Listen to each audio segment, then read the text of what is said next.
Hello, all you wonderful YouTube people. Hey, this is Shane, owner of Murray's Speed Shop in Cooper, Texas, off Highway 19.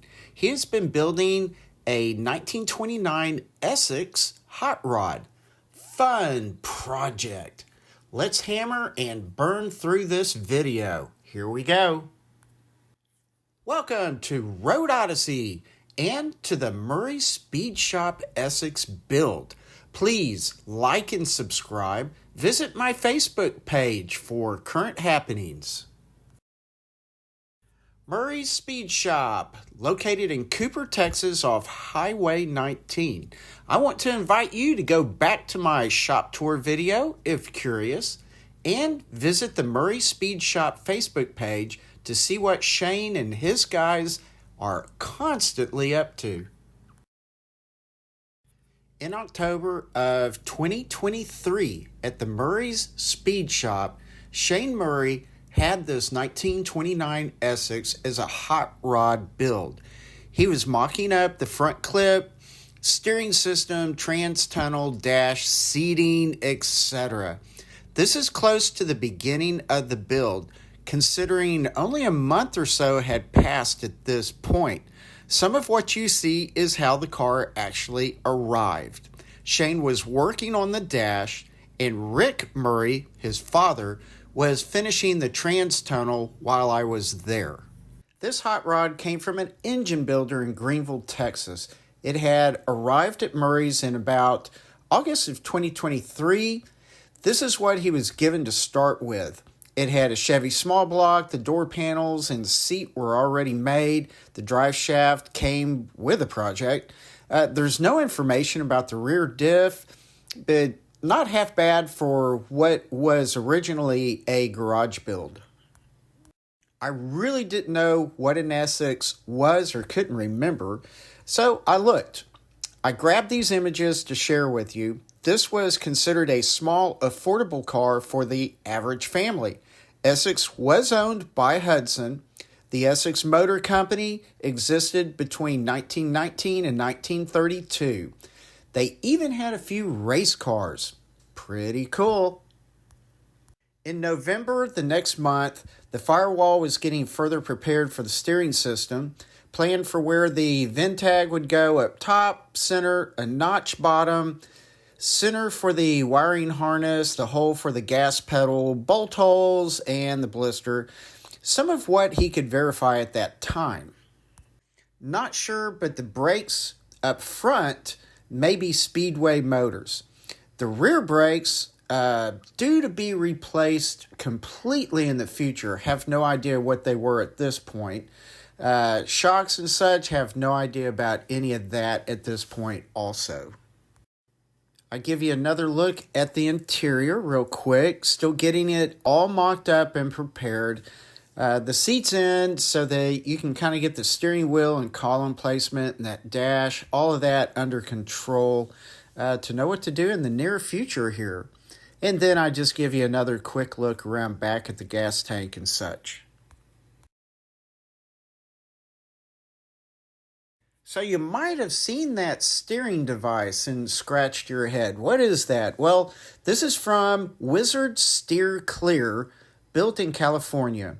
Their website will better define the product, but it's basically a chain and gear system adaptable to various column and rod sizes. Makes for clearing headers a breeze when you have projects like this. Pretty cool idea. I wonder how long it's been around, don't know, but I bet it's been around a long time. But yeah, a huge help. So Shane was gathering up everything he needed for certain portions of this project. And so I saw the electrical pickup truck harness for the chassis and all that good jazz, airflow sensors and such. Pedal bracket, trans cross member, and a B&M shifter, and then a portion of the speaker system. So just a lot of stuff beginning to get collected here. Now, it is stipulated that the frame chassis was basically hand built by a prior owner, maybe taken from a SpeedWay Motors frame as an example. Shane had done a little bit of work on this chassis. The steering system, which is an old Mustang 2 steering rack, the Wizard steering system is nicely tucked to the side. That wiper is not operational. There's more wiring getting done. The center console with the shifter and cup holder, that's kind of nice. Inside, the rear speaker system is getting laid out more. More of the dash getting fleshed out. The glove box, display, radio, air vents, footwell, speaker system, so on and so forth. Center console and shifter placement, looking sleek and efficient all inside while allowing as much room as possible. These cabs are very tiny. Anyway, and more of that huge rear end with the fuel tank. And you might notice there's a bracket there, so that looks like where the battery is going to get installed. Back inside, another look at the rear area getting mapped out. Behind the glove box will be a vintage air AC system. Now, Murray's Speed Shop is a vintage air distributor and installer. Very nice. As April rolled around, it had been 7 months. More wiring came in and piping for custom headers. Now, there has been more wiring completed and hoses attached, like for the AC, gas tank, and so forth. Hood rods, they were placed in for hood placement to make sure what they wanted to do with the hood and to hold the radiator in proper place. The engine is now a 6.2-liter LS3 base, was built by the new owner, and is now sporting a vintage air front assembly system. Radiator is placed in for checking clearance, etc., as they usually are. You might notice this also has power steering. Along with that LS3 is a 4L60E fully built automatic transmission. I just happened to spy the fuel pump on the rear wheel here, but the fuel system was indeed getting completed at this time. May snuck up on me as I finally got around to another visit. I saw the cold air intake on the engine, and it snorkeled kind of down a little bit like a bottom feeder. Shane had handmade this tubing and wanted it kind of tucked off to the side. The custom exhaust was also getting mocked up underneath. Those are Black Widow mufflers. Coming around to the engine, the headers are missing because Shane was hand building the headers at this time. And then when he had them done during this month, he had sent them off to Cerakote to get them ceramic coated. Now, getting around back, the fuel tank was plumbed, so the fuel system was completed, yet needed a little bit more wiring at this moment. And going back up front, there is the Wizard steering system, and nicely tucked away again. Here is a look at the interior. Of course, wiring. Inside, the dash was covered or upholstered to match the doors and the seats. You can see where more speakers will go behind the seats again, so see that mapping going on. Another look at the dash that Shane made. The display gauges, that cluster, is from Dakota Digital.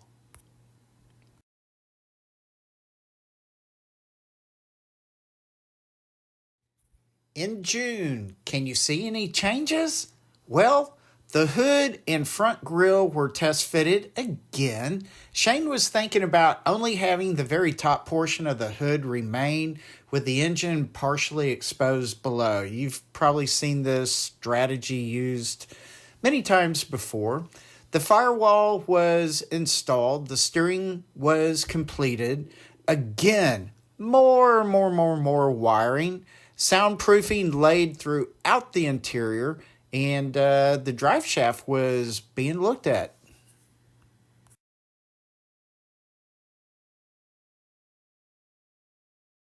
Caught Shane doing more wiring. You know, wiring is just as intensive as anything else. Don't be fooled by all of this good stuff. Wiring is a lot. But he was getting close to wrapping it up. No pun intended. It's a measure 3 times, cut once, a stitch in time saves 9, consuming kind of job. Wires are being labeled as well. Headers have been built and installed. They are beautiful. Both sides are mirrored in design, which I thought was really cool. The front grille looks really nice. First time for me to see the rear with a rumble seat trunk closed. So that's kind of a very clean look. Getting close to the end here on July 10th. He was very close to running the engine.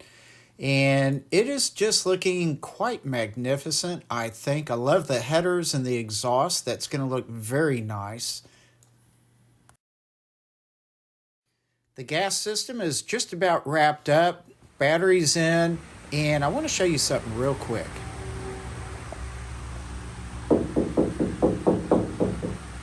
This is the original body. And where I'm pointing is where the original rumble seat's back seat would have been attached. I looked up VIN decoders for this Essex and found this PDF file, pretty easy to find. 1929. Now, in this column it says Challenger, but I'm still pretty sure this is a Super 6, but nonetheless, the VIN number fits within the first series, and 6-cylinder, bore and stroke 2 3/4 by 4.5, displacement 160.3, wheelbase is 110.5. There wasn't a lot else on this day that I wanted to show you except just the AC was all done. Wiring was very close. There's your relays and fuses and whatnot, speakers, amps, and anywho, and then looking back up at that Dakota Digital display. Pretty nice. One more little detail is the flat windshield. Shane and I talked about this, and from what I understand, these are not very good if you want to go quickly down the road. I got back again July 17th, and Shane was taking care of the AC, and I believe this was another Vintage Air.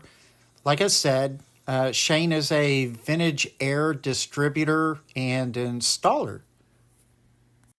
All that wiring down below will get taken care of, loomed and covered up for protection. And you just see a little bit more wiring and such going on in the interior. So very nice.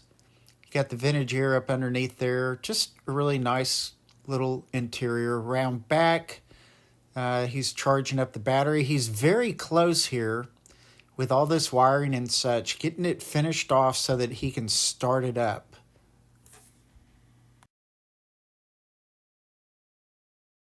I returned July 26th, and Shane was really buttoning this thing down. The AC was completed. The wiring was pretty much completely done from front to back.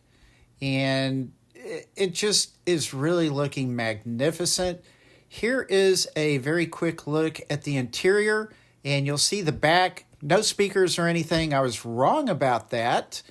But it's really a nice, simple, very easy on the eyes interior.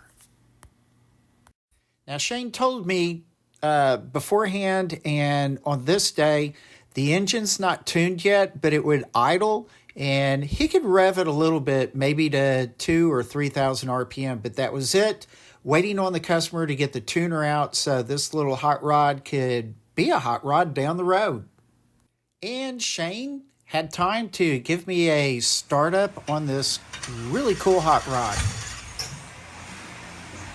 You have to edit that part out. You may have to hook battery charger up to it too. Oh, yeah.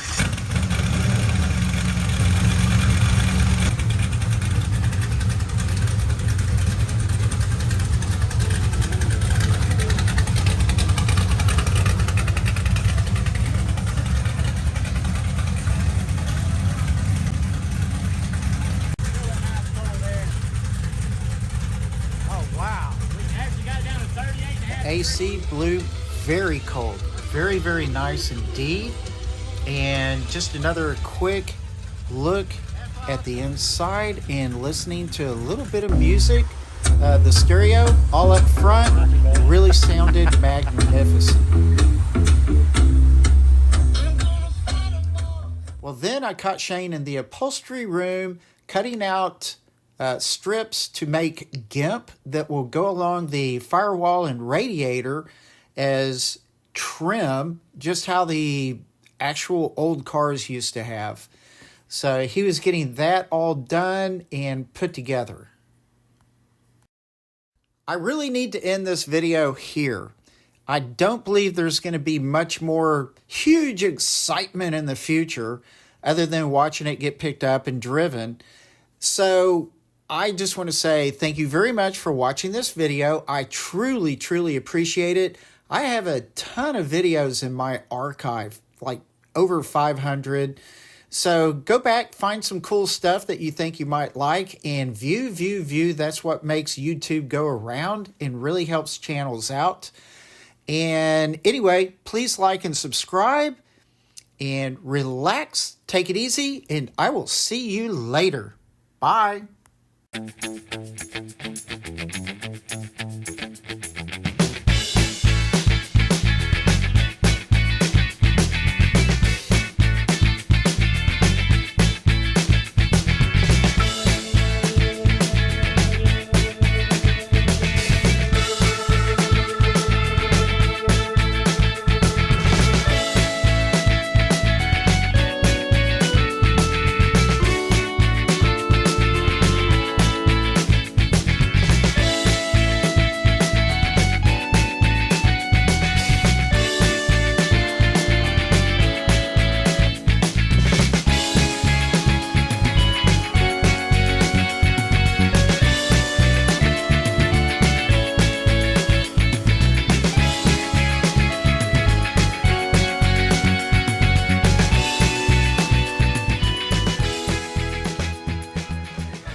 Oh, yeah.